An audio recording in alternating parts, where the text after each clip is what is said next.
Mesdames et messieurs, bonsoir. Très heureuse de vous retrouver dans ce journal d'information. À la une ce soir, présentation du prix Nelson Mandela au chef de l'État, professeur Alpha Condé. Dr Morsanda Kouyaté est le bénéficiaire de cette distinction honorifique acquis grâce à son combat contre les mutilations génitales féminines. Et puis, une année après sa mise en place, l'Agence nationale de financement des collectivités locales a fait un bilan à mi-parcours de ses réalisations. Plusieurs infrastructures sont achevées et remises aux bénéficiaires. Makale Souman sera dans ce journal pour le compte-rendu. Consommons guinéen, c'est le cheval de bataille d'un général de l'armée guinéenne à la retraite à Sigiri. Général Farimba Condé fait la promotion des tisanes locales en vue de les commercialiser sur le marché international. Vous êtes les bienvenus dans ce journal qu'on ouvre sur ce message départ adressé à son Excellence M. Alassane Ouattara, président de la République de Côte d'Ivoire. À l'occasion de la fête anniversaire de l'accession de son pays à la souveraineté nationale, le chef de l'État, professeur Alpha Condé, a adressé à son Excellence Alassane Ouattara, président de la République de Côte d'Ivoire, au gouvernement et au peuple ivoirien, ses vives et chaleureuses félicitations ainsi que celles de son gouvernement et du peuple de Guinée. Le chef de l'État a aussi saisi cette opportunité pour réaffirmer sa ferme détermination à contribuer au renforcement et à l'élargissement des traditionnels liens fraternels d'amitié, de solidarité et de coopération unissant la Guinée et la Côte d'Ivoire. Direction le palais Sékou Touré où le président de la République a reçu en audience le lauréat du prix Nelson Mandela des Nations Unies. Dr Morsanda Kouyaté a présenté cette distinction au chef de l'État, un prix qui récompense les personnes qui consacrent leur vie au service de l'humanité. Sanassi Keita nous signe ce reportage. La rencontre porte sur la présentation du prix Nelson Mandela des Nations Unies 2020 au président de la République par le lauréat. Dr Morsanda Kouyaté s'est fortement réjoui d'être auprès du professeur Alpha Condé avec cette distinction honorifique qui lui a été décernée par les Nations Unies pour sa contribution dans la lutte contre les mutilations génitales féminines depuis plus de 36 ans. J'ai eu l'honneur d'être reçu par son Excellence Monsieur le Président de la République, le professeur Alpha Condé. Et j'ai été ravi de recevoir ces félicitations pour le prix Nelson Mandela des Nations Unies que j'ai reçu. En tant que président de la République, donc représentant le peuple de Guinée, je lui ai aussi dit que ce prix est dédié non seulement aux deux jumelles de Tougué, à Sanatou Senatou, à ma mère, mais surtout au peuple de Guinée. Parce que je viens d'ici, de ce peuple, et c'est ce peuple qui m'a tout donné. Donc il est normal que je revienne et présenter au président ce que la Guinée a pu avoir à travers ma modeste personne. Le prix Nelson Mandela des Nations Unies est une récompense honorifique décernée tous les 5 ans en hommage aux réalisations et contributions exceptionnelles de 2 personnes, une femme et un homme. La co-lauréate du prix 2020 est Mariana Vardonianis, une grecque militante mondiale pour les droits de l'homme et la protection de la santé et du bien-être des enfants. Politique, le RPG Arc-en-Ciel a tenu pendant 2 jours sa convention nationale. Les délégués régionaux, nationaux et internationaux ont choisi le professeur Alpha Condé comme candidat du parti à la présidentielle d'octobre prochain. À propos, suivez la réaction de Dr Mohamed Djane, cadre du parti, au micro de Ibrahima Keita. La convention a été une occasion pour le parti de démontrer à la face de tous les Guinéens et à la face du monde que le Rassemblement des peuples de Guinée, RPG Arc-en-Ciel, est un véritable parti politique qui a ses assises à l'intérieur du pays, dans toutes les préfectures, dans toutes les sous-préfectures et dans les districts et dans les quartiers des communes urbaines. Et au cours de cette convention, nous avons eu l'opportunité de discuter de 3 points fondamentaux. La première, ou le premier point, concernait les leçons à tirer du processus électoral pendant les dernières échéances électorales, c'est-à-dire le référendum et les élections pour les législatives. Ensuite, ça nous a permis de mettre en place une stratégie électorale pour mettre l'ensemble de nos militants et responsables en ordre de bataille pour la réussite du parti aux prochaines échéances électorales, c'est-à-dire à l'élection présidentielle d'octobre 2020. Et enfin, c'est le dernier point, c'était le choix du candidat du parti pour l'élection présidentielle du 18 octobre 2020. Comment prévenir et gérer les conflits pour apporter une réponse pérenne à ces problématiques? Le programme des Nations Unies pour le développement PNUD forme des femmes et des filles leaders des 5 communes de Conakry. Ces actrices sociales et autres élus locaux s'engagent à œuvrer pour des communications qui privilégient l'accord plutôt que le désaccord. Bernard Tangueno. Dans la perspective de la présidentielle du 18 octobre, l'État guinéen et ses partenaires œuvrent pour garantir un climat électoral apaisé. Pour ce faire, les capacités des acteurs locaux sur les enjeux des systèmes électoraux sont renforcées. La couche féminine est associée à la démarche. Les femmes et filles leaders sont outillées sur la prévention et la gestion des conflits avant, pendant et après le scrutin. Lorsque des situations éclatent, ce sont ces filles, ce sont ces femmes qui sont les victimes. Donc il serait mieux donc de les impliquer, pas même de les impliquer, de leur donner ce premier rôle d'anticiper à travers des actions de sensibilisation dans les marchés, dans les serrés, dans leurs structures respectives, dans la communauté et éventuellement à travers des messages de paix et à travers des actions d'une grande maturité, d'une grande sagesse. Pendant 2 jours, des acteurs locaux et femmes leaders des 5 communes de Conakry reçoivent des notions relatives au code des collectivités, les systèmes électoraux et la prévention et gestion des conflits. Je compte m'impliquer par rapport à ma commune. Là, je pourrais sensibiliser mes copines, mes amis, dans les structures, dans les serrés, partir les expliquer comment ça se passe, apaiser les tensions, parce que dans toute société, la femme, elle est baromètre de la société, celle qui peut apaiser les cœurs. C'est pour éviter la violence, sensibiliser à tous les niveaux, pour dire que vraiment, on doit être unis. Bon, c'est pas la guerre. Et quand au moment des élections, chacun est libre de choisir son parti. L'engagement de ces femmes et filles devrait contribuer à apaiser le climat électoral de la présidentielle qui s'annonce. Les partenaires impliqués dans le processus promettent de poursuivre leur appui auprès des acteurs sociaux et organisations féminines afin qu'ils s'impliquent efficacement dans le renforcement de la cohésion sociale. Autre sujet d'actualité, Agence nationale de financement des collectivités locales, un projet de relance de l'économie, de construction et de réhabilitation des infrastructures sur la voie d'atteindre ces objectifs. Ces cadres font le bilan à mi-parcours de ces réalisations dans la région de Boké, une zone où la quasi-totalité des micro-projets financés sont achevés par le gouvernement, la quasi-totalité des micro-projets financés par le gouvernement sont achevés et remis aux bénéficiaires, compte rendu dans ce reportage de Makale Souma. Nous sommes dans la commune urbaine de Kolabougny. Après l'incendie des locaux de la mairie en 2017, au cours d'un mouvement social, le gouvernement guinéen a fait construire ce nouveau siège moderne avec toutes les commodités dans le quartier Palmeraie, avec un financement de l'ANAFIC à hauteur d'1,85 milliard de francs guinéens pour accompagner le développement à la base. On a passé un bon temps dans la rue, on n'avait pas d'archives, on n'avait pas de bureau, donc dès que l'ANAFIC a été annoncé, notre priorité, c'était de construire un nouveau siège de la commune. Tout comme à Kolabougny, Bofa aussi avait mis en avant ses priorités.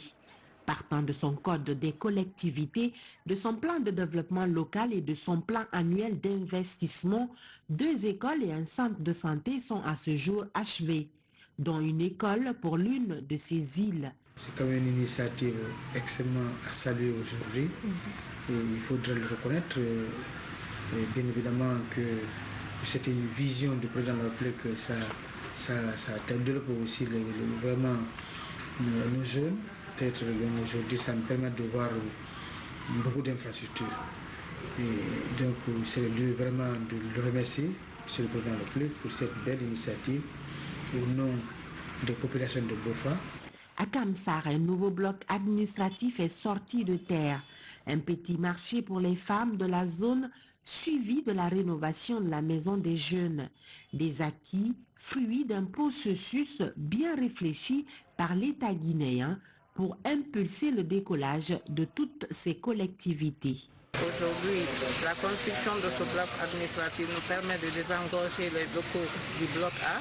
Et la construction des marchés aussi permet aux femmes d'aller, de subvenir à leurs besoins, puisqu'on parle de l'autonomisation des femmes. Les centres de santé aussi permettront aux gens de venir dans les différents centres de santé afin de bénéficier des services de qualité.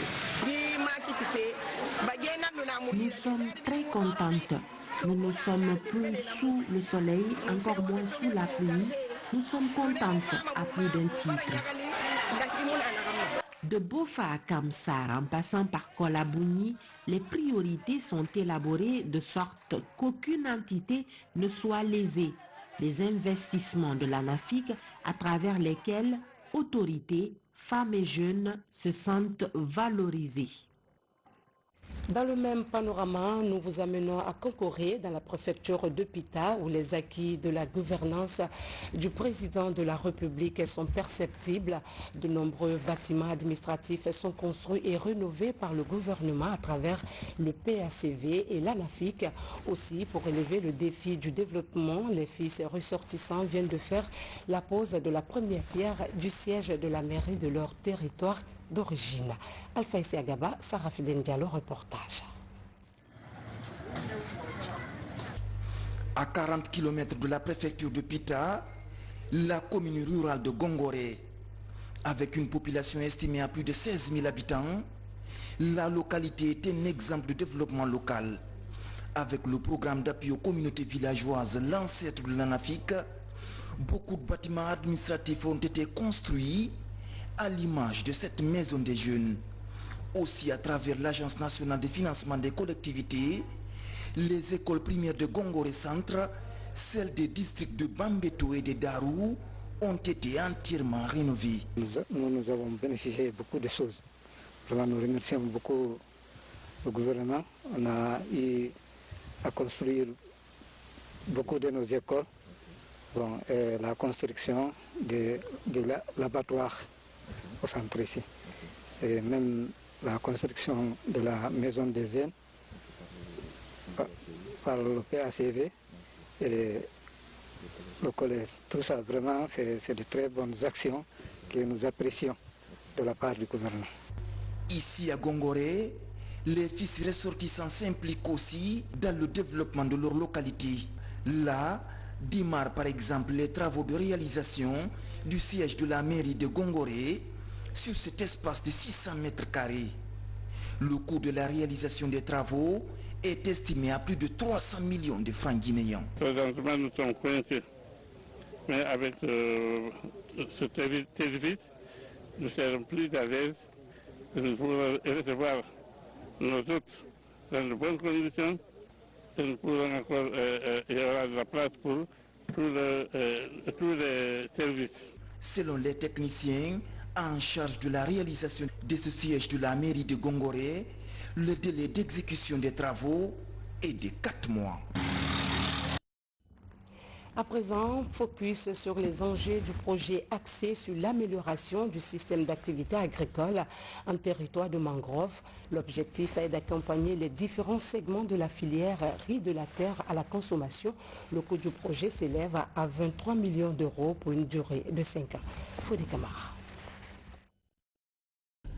En Guinée, dans le domaine rural, le dernier fleuron de la coopération guinéo-française porte sur l'aménagement de 7300 hectares de mangroves, des investissements d'une enveloppe de 23 millions d'euros, avec 18 millions financés par l'Agence française de développement.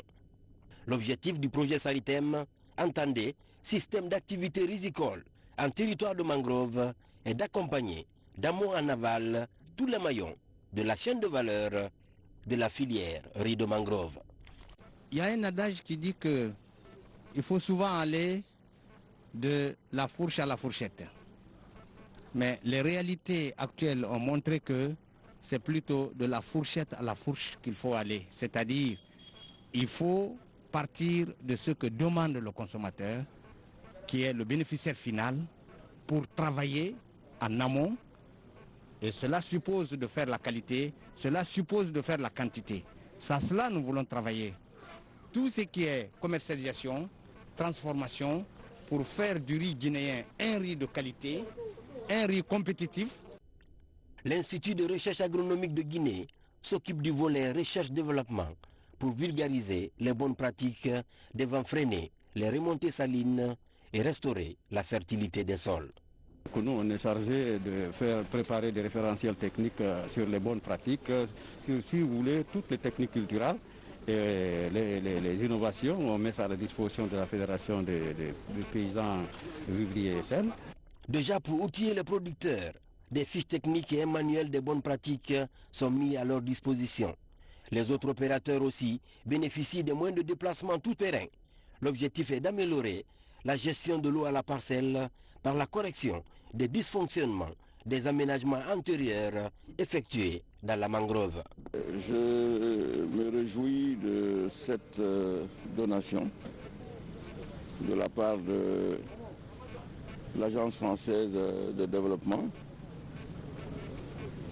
à travers une contribution également du gouvernement guinéen pour l'achat de ces 6 véhicules. Ces 6 véhicules doivent servir aux bénéficiaires de logistique afin de les permettre d'aller faire dans les bonnes conditions leur mission à l'intérieur du pays pour pouvoir améliorer les conditions de vie de nos populations. Je suis très heureuse, très émue d'avoir ces équipements dans le cadre de l'accompagnement avec le projet Saritem pour le développement économique des riziculteurs au niveau de la mangrove. Durant 5 ans, pour l'aménagement des 7300 hectares, 25 sites sont visés sur le littoral de Kamfarandi à Benti, en passant par Kabak et Kakosa. Aujourd'hui, des concertations ont permis de conforter les prises de décision dans la conception des différents aménagements. À Ségiri, les produits locaux comme le quinqueliba, le moringa et l'oseille de Guinée sont mis en valeur. Ceci grâce à l'implication d'une unité industrielle, l'initiative d'un général de l'armée guinéenne à la retraite. Aboubakar Diaby, RTG Kankan. Après un certain nombre d'années passées en Europe, ce général de l'armée guinéenne à la retraite s'est lancé dans l'agriculture et l'industrialisation des plantes nutritionnelles du pays. Basé dans la préfecture de Ségiri, général Faremba Kamara domestique certaines plantes autrefois très consommées en Afrique pour alimenter son industrie. Le quinqueliba, le thé de Gambie, l'oseille de Guinée, le moringa et le gingembre sont entre autres plantes domestiquées et transformées en thé dans cette usine de Ségiri.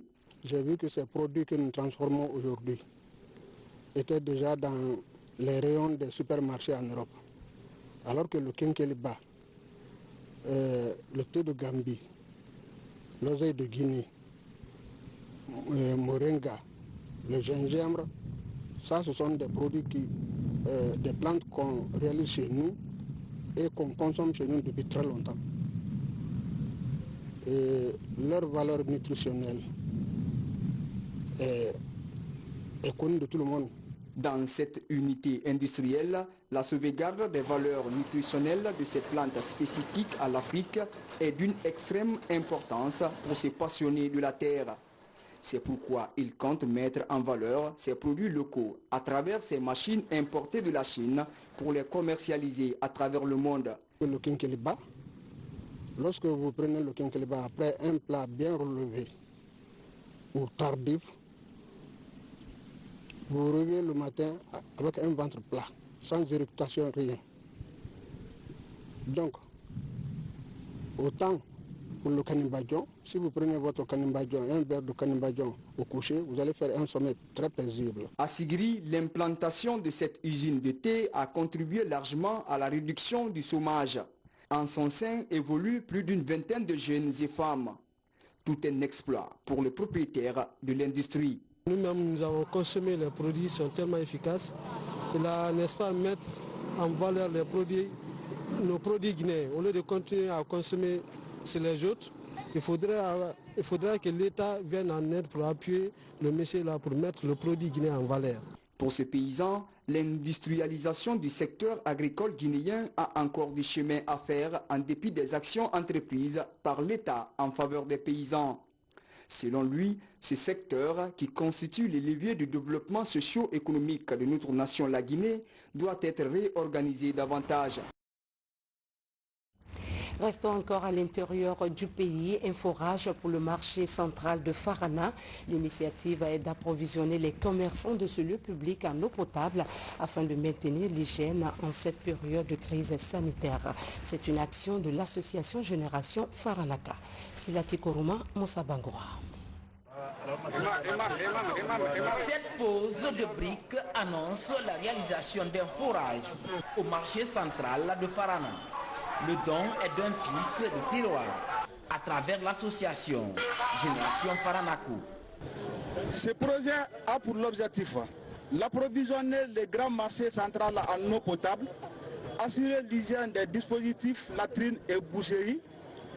L'acquisition de ces forages est l'ouvrage d'un illustre fils de Farana en la personne de commandant Ousmane Oulari. Les populations de Farana se réjouissent de la réalisation de ce forage qui vient résoudre les problèmes d'eau potable dans ce marché central. Ces actions qui sont en train d'être réalisées, c'est une association qu'on appelle Farana, Génération Faranako, qui est en train de faire vraiment du miracle à Farana, dans la mesure où même l'Arc de Triomphe qui pérennise le président Messek Touré est dans toutes les rentrées à Farana. Voici encore une autre action qu'ils sont en train de mener en faisant le forage pour desservir tout le marché de Farana. Si nous savons que par jour, il y a plus de 2500 et quelques personnes qui gravitent au sein de ce marché. Il n'y a pas d'eau potable pour faire face aux besoins. Je dis que c'est un réel problème. Mais si cette génération a pensé remonter ce problème-là, pour nous, c'est une joie immense, c'est un réconfort moral. Les sages de Sankara ont apprécié ce geste de la génération Faranako qui y va dans l'intérêt de la population locale. Éducation, c'est la période des examens de fin d'année. Les élèves de la 6e année viennent de boucler l'évaluation d'entrée en 7e session 2020 sur toute l'étendue du territoire national. Le ministre de l'Éducation nationale était sur le terrain pour garantir la crédibilité de ces évaluations. Mamaïsata Kamara. C'est par les épreuves d'histoire et de calcul que les candidats ont achevé l'examen de fin d'études élémentaires.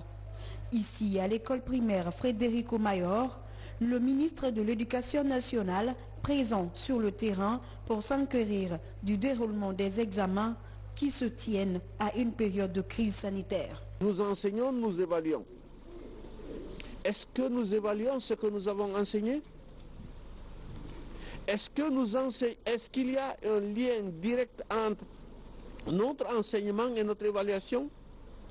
Toutes ces questions, nous allons les évaluer à la fois au niveau de l'entrée en 7e, du BEPC et du baccalauréat. Notre mandat, c'est celui de qualifier le système. Qualifier le système, c'est aussi et avant tout de prendre des décisions capables d'impacter le fonctionnement normal du système éducatif guinéen. Pour la session 2020, la commune de Kaloum a présenté 2127 candidats, dont 1001 filles. Au terme de la dernière épreuve, certains candidats affichent leur confiance. Aujourd'hui, on a fini les examens. J'ai bien travaillé et je suis sûr que je vais avoir l'examen avec plaisir. Et l'examen n'est pas difficile. Quand tu le vis, tu pourras faire avec connaissance. Et quand tu mets toujours dans ta tête, tu auras. Avec un total de plus de 260 000 candidats, les résultats devraient être connus dans 2 semaines, selon le ministre de l'Éducation nationale, Dr Banobari.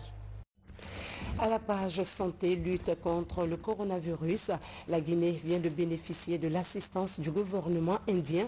6 tonnes de médicaments essentiels ont été données à l'Agence nationale de la sécurité sanitaire à travers le ministère de la Santé. Cet appui de l'Inde vise à faciliter la prise en charge des malades. Mamadi Terna Kamesoko. C'est un appui qui vient conforter le personnel soignant engagé dans la lutte contre le coronavirus. 6 tonnes de médicaments essentiels composés d'azithromycine, d'hydroxychloroquine et d'autres produits, c'est la contribution du gouvernement indien pour la lutte contre la pandémie en Guinée. Des médicaments destinés aux malades du Covid-19 pour renforcer davantage leurs chances de guérison. La force que les médecins guinéens sont en train d'exercer pour augmenter le cas de guérison, et on sait déjà qu'il y a presque il y a des personnes qui sortent âgées de 80 ans qui sortent guéries déjà. C'est déjà satisfaisant. Et je prie Dieu que les gens qui sont couchés dans des situations un peu compliquées à Donka et dans les autres centres, qu'il y aura plus d'amélioration pour eux. Mais ce qui reste clair, nous savons que le côté, la Guinée, sait s'y faire se tient bien par rapport à cette pandémie. Espérant que cette petite contribution du gouvernement indien dont l'azithromycine, l'hydroxychloroquine et l'ibuprofène seront utilisés pour augmenter le nombre de guéris et éradiquer cette pandémie. La donation indienne vient ainsi doter le pays d'un stock important de médicaments contre le Covid.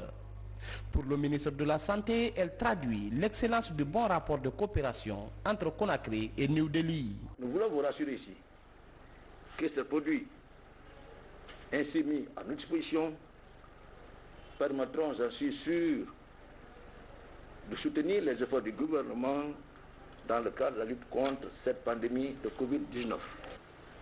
Devant une pandémie d'une telle ampleur, seule la solidarité et le partage. Depuis la déclaration de la pandémie dans le monde, l'Inde s'est illustrée par sa contribution de qualité aux pays durement affectés.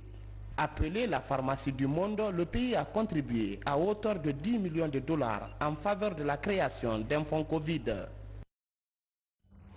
L'impact du coronavirus sur l'hôtellerie a affecté son fonctionnement. Pour accompagner ces entreprises locales, l'Office national de formation et de perfectionnement professionnel forme les employés de l'hôtel Onomo. Ils s'approprient les techniques de vente en vue d'offrir aux clients des services de qualité et de se relever de la crise. Moussa Komara. L'hôtellerie, un des secteurs les plus frappés par la pandémie du moment, le coronavirus. Les activités de la plupart des complexes hôteliers sont réduites. Dans cet hôtel par exemple, le personnel est grandement réduit et les clients se font rares. Les responsables s'activent à lancer une vaste opération de séduction des clients, mais avant la formation du personnel sur les techniques de vente est un passage obligé. La pandémie est venue nous montrer nos limites, si vous voulez, parce que on était dans un confort relatif, si vous voulez, parce que la bataille était sur un autre niveau. La pandémie est arrivée et on s'est rendu compte brusquement qu'on n'a pas de clientèle et qu'il fallait donc se battre sur le plan local déjà et donc adapter nos discours, nos interventions sur une clientèle qui est locale. À partir de ce moment-là, les problématiques changent. Notre approche de la clientèle change. Notre façon d'appréhender les besoins et de les délivrer change. Le choix du thème de formation n'est pas inopiné. Comme vous le savez, en Guinée et partout en Guinée, la notion du client n'est pas bien prise en compte. Les commerciaux ont l'impression que le client se sent obligé de venir, le client est mal accueilli, et c'est le front office qui fait en sorte que la notoriété d'une entreprise se sente au niveau de l'ensemble du public. Avec cette spécialiste, les questions comme comment accueillir les clients et présenter les produits ou encore conclure la vente sont passées au crible. La rencontre qui dure 3 jours pourrait permettre à ses employés de corriger les imperfections liées à la gestion de leurs clients. Surtout, répondre aux exigences de la compétitivité internationale. C'est les aider en les outillant sur comment accueillir le client, comment fidéliser le client et comment faire en sorte d'améliorer leur vente, d'augmenter leur chiffre d'affaires et de fidéliser essentiellement le client en améliorant la qualité de l'accueil, la qualité du service, la disponibilité vis-à-vis du client. Alors que la pandémie est encore d'actualité dans le monde, les jours à venir s'annoncent encore difficiles pour les promoteurs hôteliers. Des hôteliers qui s'annoncent de nouvelles approches de vente, notamment la promotion croisée ou encore le marketing à destination est envisagé pour répondre aux attentes des clients en toute période. Page noire de cette édition, le président du Parti du Travail et de la Solidarité PTS, Mamadi Diawara, Yao de Guinée, a tiré sa révérence ce jeudi 6 août des suites d'une courte maladie à Bamako, au Mali. Député RPG Arc-en-Ciel de la 9e législature et fondateur de la radio Djigui FM, il laisse derrière lui 2 épouses et 11 enfants. Suivez quelques témoignages au micro de Younous Atawel Kamara. On a tous été surpris parce que c'est la première fois qu'il se couche en réalité depuis que je l'ai connu. Donc il était malade depuis le jour de la fête. On lui a demandé d'aller à Bamako. Il a dit non, qu'il allait se soigner à la maison. Et donc il y a 2 jours, il nous a appelé, dit que ça ne va pas. Les gens qui sont à côté de lui nous ont appelé que ça n'allait pas. Donc on a décidé de l'évacuer au Mali pour commencer, vu qu'il n'y avait pas, avec l'état de la route, il ne pouvait pas venir à Conakry. Donc il est arrivé à Bamako le mardi et jeudi soir à 19h, on nous appelle pour nous dire que mon père a rendu l'âme. C'était un homme bon dans le cœur, bon dans l'âme, bon dans l'esprit, qui avait la même plaie du cœur, qui partageait tout avec les visiteurs et qui était au service de la nation guinéenne. Diawara n'a jamais mis, étant politique, président du PTS, Parti du Travail et de la Solidarité, Diawara n'a jamais interféré dans notre radio. Étant fondateur de la radio, il essuyait les critiques des journalistes de la radio dans des émissions interactives. Et il lui arrivait parfois de demander, il nous appelait, il dit, mais dis donc, vous avez parlé de moi, qu'est-ce que j'ai fait? On dit, hélas, nous faisons notre travail de médias. Des fois, il nous appelle, il dit, mais dis donc, je suis allié aujourd'hui au pouvoir, mais vous ne faites pas de cadeau à ce pouvoir. Yandi, faites doucement. Nous lui disons, hélas, laissez-nous traiter conformément à l'éthique et à la déontologie nos émissions. Et puis ce communiqué, le président de l'Assemblée nationale a la profonde douleur de porter à la connaissance de son Excellence, Monsieur le Président de la République, chef de l'État, des honorables députés des différentes législatures, des présidents des institutions républicaines, des membres du gouvernement, des travailleurs parlementaires et de tout le peuple de Guinée, le décès de l'honorable Mamadou Diawara Yao, député RPG Arc-en-Ciel de la 9e législature.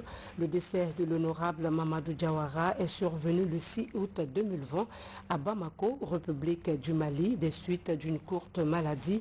À cette douloureuse occasion, le président de l'Assemblée nationale, au nom des membres du bureau, des honorables députés et à son nom propre, présente les condoléances les plus attristées à sa famille éplorée et au peuple de Guinée. Que l'âme de l'illustre disparu repose en paix. Amin. Les cérémonies funéraires feront l'objet d'un autre communiqué signé Honorable Amadou Damaro Kamara. Que son âme repose en paix. Amin. C'est la fin de cette édition. Merci de l'avoir suivi et restez avec nous pour la suite de nos programmes.